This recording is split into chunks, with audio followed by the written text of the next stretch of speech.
बिस्मिल्लाहिर्रहमानिर्रहीम। अस्सलाम वालेकुम। इनसाइट्स विद उबैद भट्टी में आपको खुशामदीद। नून लीग बमुकाबला इस्टेब्लिशमेंट।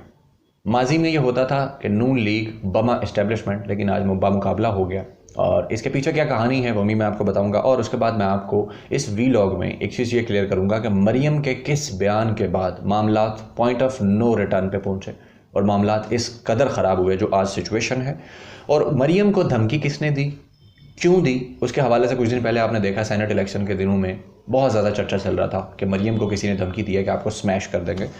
उसके बाद जावेद लतीफ़ ने जो पाकिस्तान के मुखालिफ बयान दिया, उसके पीछे क्या कहानी है, और फिर मरियम नवाज़ के ख़िलाफ़ अचानक से नैब क्यों मुतहरिक हुआ है और मरियम के ख़िलाफ़ क्या प्रेस रिलीज़ जारी की गई है, और नवाज़ शरीफ और इस्टेब्लिशमेंट का ये जो रोमांस था 1981 से लेकर चल रहा था, आज 2021 है, इसका अंजाम किस तरह से हो रहा है या किस तरह होगा। इन पॉइंट्स पर मैं इस व्लॉग में आपको कुछ चीज़ें क्लियर करूंगा। सबसे पहले हम बात करते हैं कि नून लीग और एस्टेब्लिशमेंट का जो रोमांस था उसकी थोड़ा सा खुलासा मैं आपको बताता हूँ। 1981 में जब नवाज़ शरीफ को इनके वालिद ने, मियाँ मोहम्मद शरीफ ने किसी तरीके करके जनरल जलानी से मिलवाया, जो गवर्नर थे उस वक्त पंजाब के, कि मेरा ये बेटा, भोला नाम होता था, भोला पंजाबी में भोला भोला कहते हैं यहाँ पे लाहौर के अंदर। तो उन्होंने कहा जी ये भोला जो है ये इसका दिमाग बिज़नेस में नहीं चलता, जैसे मेरे बाकी बच्चे जो हैं वो बिज़नेस में चल सकते हैं, तो आप इसको सियासत में भर्ती कर लें। उन्होंने कहा जी ठीक है, बिस्मिल्लाह आ जाए। और उस वक्त एक रिवाज था पैसे देकर, मतलब वो फंड्स के नाम पर, पार्टी फंड्स के नाम पर पैसे देकर आप किसी भी हुकूमत का हिस्सा बन जाते थे। इतने पैसे तो थे इनके वालिद के पास, कुछ लाख रुपए। नवाज शरीफ ब्रीफ केस लेकर लाहौर गवर्नर हाउस के बाहर मंडलाया करते थे। बेगम आमदा हुसैन बड़ी एक मशहूर शख्सियत रही हैं, पाकिस्तानी सियासतदान भी थी और उसके बाद एम्बेसडर भी रही हैं। उन्होंने भी अपनी किताब में लिखा कि नवाज शरीफ पैसे लेकर, ब्रीफ केस लेकर मंडलाते थे। फिर एक दिन हमने देखा कि जनाब उसके बाद काबीना में शामिल हो गए। तो खैर जनरल जलानी ने उनको काबीना की राह दिखाई। उसके बाद ज़ियाउल हक के साथ उनका जो मशहूर ज़माना रोमांस रहा वो सबको पता है, तस्वीर मौजूद हैं, उनके नाम पर इलेक्शन लड़े जाते रहे। 1985 में किस तरह से नवाज शरीफ जो थे बाकायदा काबीना का हिस्सा बनने के बाद वज़ीर आला भी बने, मौजें की सारी। इस्टेब्लिशमेंट की मोहब्बत थी। और फिर इस्टेब्लिशमेंट की तरफ से पीपल्स पार्टी के ख़िलाफ़ मुकदमा लड़ते थे क्योंकि पीपल्स पार्टी एक नेशनल जमात थी और जुल्फ़िकार अली भुट्टो को जिस तरह फांसी देकर ज़ियाउल हक ने जो है वो उनका पत्ता साफ़ किया सियासत से कि ज़ियाउल हक जो है वो मसला खड़ा कर रहे थे। उसके बाद उन्होंने कहा दूसरी क़ुव्वत के तौर पर नवाज़ शरीफ को लॉन्च किया जाए। बेनज़ीर का मुकाबला करने के लिए पहले तो खैर मुस्लिम लीग नून नहीं बनी थी और उस वक्त मुस्लिम लीग का प्लेटफॉर्म भी इस तरह से एक्टिव नहीं था। तो IGI के नाम से जमात बनाकर इस्लामी जमहूरी इत्तेहाद मजहबी जमातों को भी साथ जोड़ा गया। ज़ियाउल हक का जिस तरह मंशूर था, तो नवाज़ शरीफ को कहा कि इनका मुकाबला किया जाए।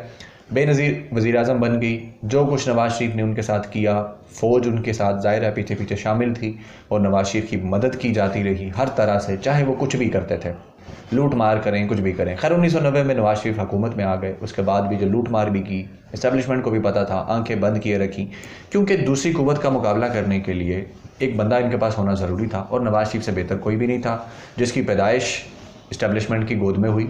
उसके बाद दूध इस्टेब्लिशमेंट ने पिलाया, उनको पाल पोस कर बड़ा और जवान जो है वो इस्टेब्लिशमेंट ने किया। उनकी उंगली का इशारा होता था तो नवाज़ शरीफ मदारी करने लगते थे। तो ये मोहब्बत का किस्सा बड़ा ज़बरदस्त चलता रहा 90 की दहाई के अंदर।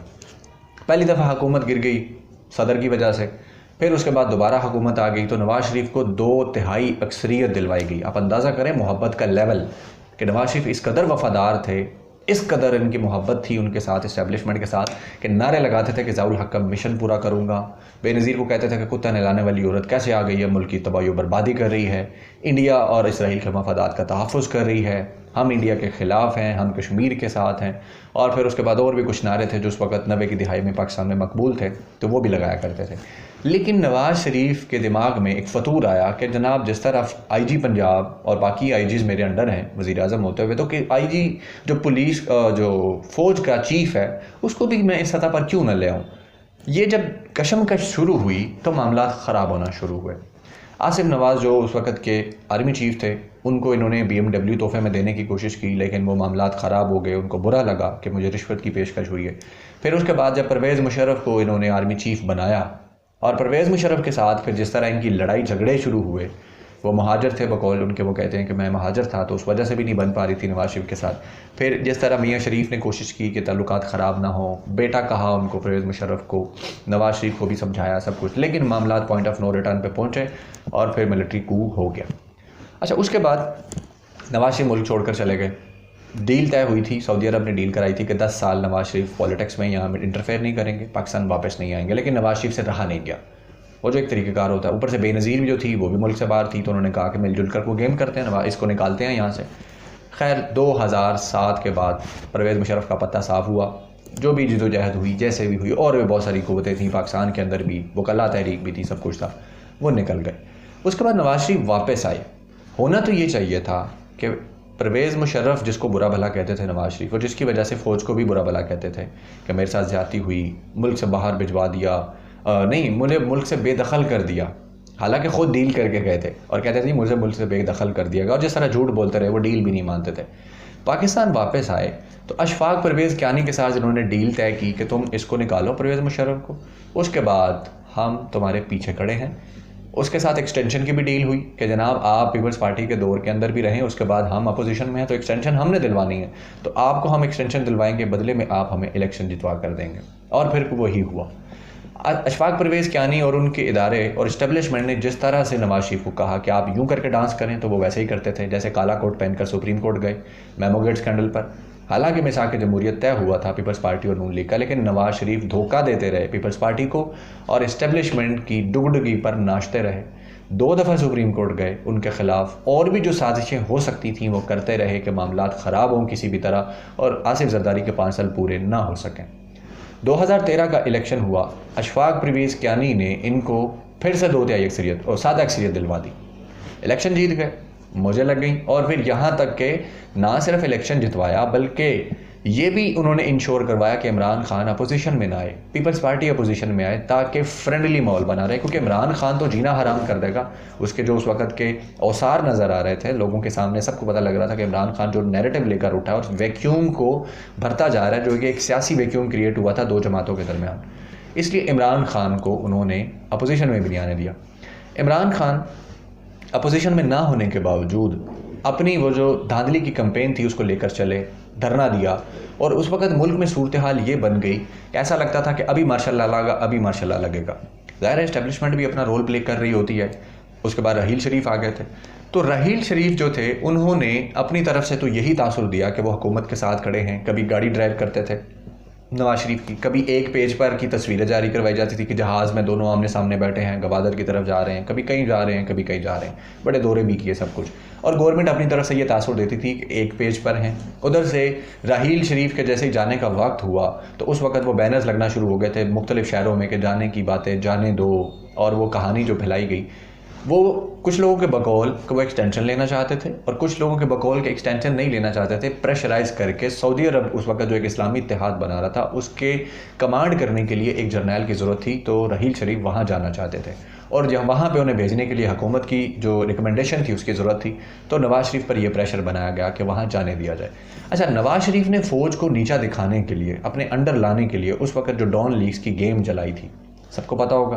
परवेज़ रशीद उसमें मरकज़ी किरदार थे। परवेज़ रशीद जिस तरह माजी में भी फ़ौज के साथ जो कुछ करते रहे, तो नवाज शरीफ के भी तौर बदल चुके थे और उनको भी लग रहा था कि दुनिया बदल चुकी है, टेक्नोलॉजी का दौर है, डिजिटल मीडिया का दौर है, तो मैं अब फ़ौज जो है उसको अपने नीचे लेके आऊँगा। चाहे मैं करप्शन करूँ, मैं कुछ भी करूँ, लेकिन मैं फ़ौज को भी अपने नीचे ले आऊँगा। जैसे IG पंजाब मेरे नीचे है और वो मेरे सामने पर भी नहीं मार सकता, इसी तरह फ़ौज को भी किया जाएगा। डॉन लीग्स की मरियम नवाज़ शामिल थी, लेकिन फ़ौज ने उनको बेल आउट कर दिया और कहा गया मुबैना तौर पर कि जनाब ये बच्ची है हमारी, तो कोई नहीं, खैर है। और किसी जर्नैल से रिश्ता भी था मरियम नवाज़ का, कोई दूर करीब का, उस वजह से भी मरियम की जान छूटी और मरियम को छोड़ दिया गया, नवाज शरीफ को भी। और उस वक्त के जो लोग थे जिनको ज़िम्मेदार ठहराया परवेज़ रशीद जैसे लोग, इनसे इस्तीफ़े ले लिए गए। और डॉन का जो सहाफ़ी था सिरल अलमेडा, उसके बारे में कहा तहकीकात कर लेते हैं, और इस तरह करके गेम ख़त्म कराई गई। फिर उसके बाद डॉन लीग्स 2 भी हुआ, दोबारा से गेम की गई, लेकिन उसके बावजूद कुछ नहीं किया गया। फिर 2018 का इंतखाब हुआ, और जिस तरह नए जो जर्नैल नवाज शरीफ ने खुद लगाए थे, जनरल कमर जावेद बाजवा, वो आ चुके थे, और उनको भी अपने दबाव में लेने के लिए बाकायदा अपने ही एक मजहबी चेले साजिद मीर, जो इनके सेनेटर थे मुस्लिम लीग नून की तरफ से, अब भी सेनेटर हैं, उनसे एक मार्केट में झूठ फैलवाया गया कि जनाब कमर जावेद बाजवा और उनकी टीम जो है वो कादियानी है। उसके बाद वो बेचारे अपनी सफाई देने के लिए कि जनाब हम तो मुसलमान हैं और सच्चे हैं, पक्के हैं, हज उम्रे भी किए, महफिलें भी करवानी पड़ी और बड़ा कुछ करना पड़ा, लेकिन उनके दिल में अरमान तो था कि हमारे साथ गेम क्या की है नवाज शरीफ ने। और ये बहुत घटिया किस्म की गेम थी कि आप किसी पे कादियानी का इल्ज़ाम लगवा दें।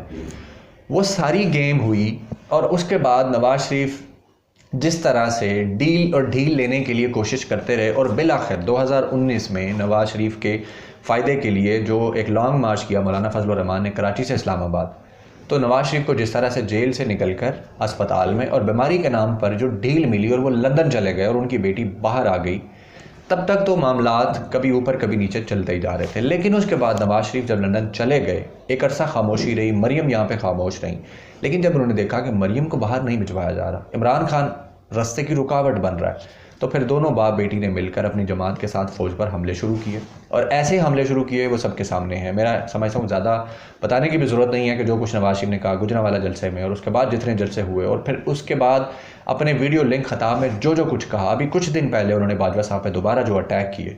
लेकिन मामला सबसे ज़्यादा तब ख़राब हुआ जब मरियम नवाज़ ने कुछ दिन पहले ये एक बयान दिया।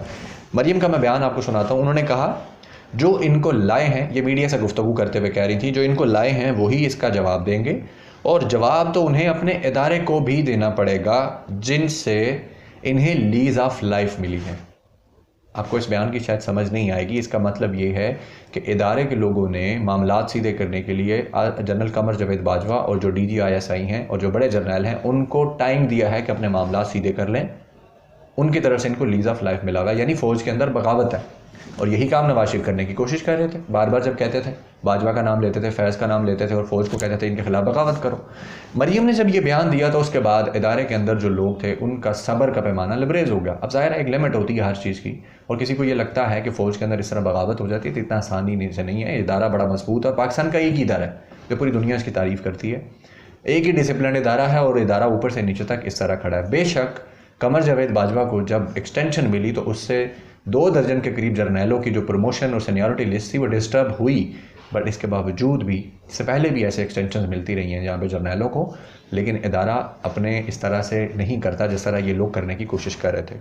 उसके बाद मरियम नवाज़ को ये धमकी ऐसे ही नहीं मिली, ये प्रॉपर चैनल बड़े अरसे से चल रहा था और उसकी सबसे बड़ी मिसाल मरियम नवाज़ का जेल से बाहर होना और नवाज शरीफ का लंदन में होना। फिर नैब का मरियम के ख़िलाफ़ जाके बेल कैंसलेशन के लिए हाई कोर्ट या किसी इदारे में जाना भी इस बात का सबूत है कि नैब इनके खिलाफ हरकत नहीं कर रहा था। लेकिन अब नैब अचानक से मरियम के खिलाफ हरकत में आ गया है। ये पाकिस्तानी कौम 1.5 साल से पीट रही थी कि मरियम एक मुजरिमा होकर ज़मानत पर बाहर निकल के बाप की तीमारदारी के लिए बैठी थी। बाप लंदन में बैठा मौजे कर रहा है और ये बेटी यहाँ पर घूम रही है। लेकिन अब ये होती है डील और ढील, तो इसमें इस्टेब्लिशमेंट का अपना भी कसूर है। तो फिर इस तरह गले पड़ती हैं चीज़ें। इस तरह जब आपकी मोहब्बत और रोमांस था जो 40 साल पहले से चल रहा था, तो फिर उसका इख्तिताम या उसकी चीज़ें इस तरह भी जा सकती हैं। तो ये सूरत हाल है। उसके बाद जावेद लतीफ़ ने जो बयान दिया, और बल्कि उससे पहले जो मुस्लिम लीग नून ने प्रेस कॉन्फ्रेंस की और कहा कि मरियम को मेजर जनरल इरफान मलिक ने धमकी दी है कि हम आपको स्मैश कर देंगे। तो ये स्मैशिंग की धमकी इतनी आसानी से नहीं आती। इससे पहले बहुत सारी बातें हुई हैं, बड़ी कहानियाँ हुई हैं, ये बिला वजह नहीं आती।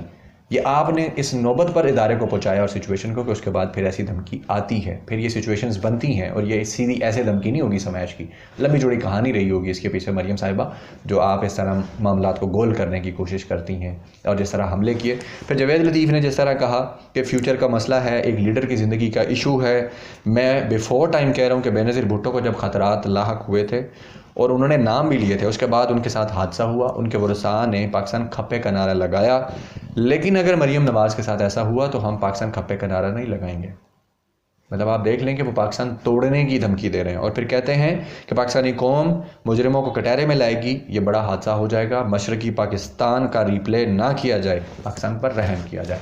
उसके बाद फिर इदारों की बस हुई तो इदारों ने कहा कि नहीं जी बहुत डील हो गई। अब नैब को फिर ऑर्डर मिला कि जनाब जाएँ। इसी वजह से नैब के अमल पर भी सवालात उठते हैं। जो कहा जाता है ना कि नैब भी कहीं और से पुतली हिल रही है, तो फिर सही कहा जाता है।